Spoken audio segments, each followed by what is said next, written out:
आज की कहानी है बाघ की चालाकी। एक जंगल में एक बेहद चालाक बाघ अकेला रहा करता था।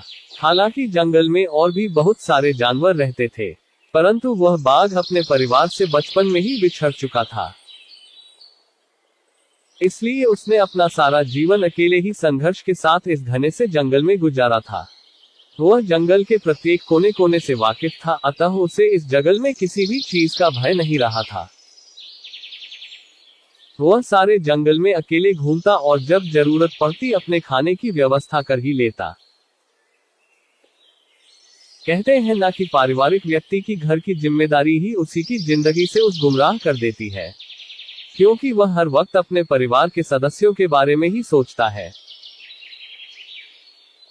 अगर वह कुछ खाना अकेले भी खाता है तो उससे वह खाना ये सोचकर हजम नहीं हो पाता कि उसके घर वाले भूखे रह जाएंगे और उसका पेट भर जाएगा। लेकिन बाघ का परिवार था ही नहीं और वह अपना जीवन खुद के बनाए नियमों एवं शर्तों के बल पर जीता।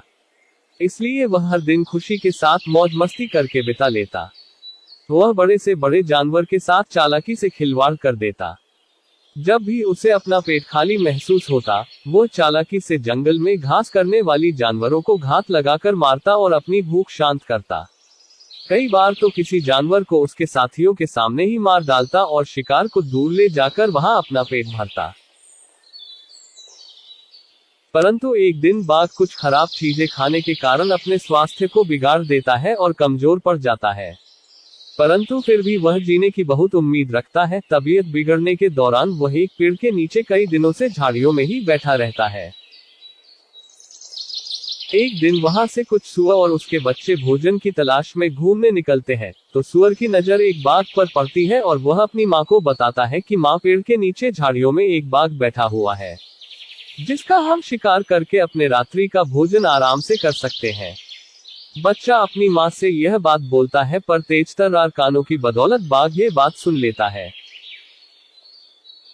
और एक मृत बाघ की भांति नखरे करते हुए कुछ क्षणों के लिए अपनी सांस रोककर सो जाता है।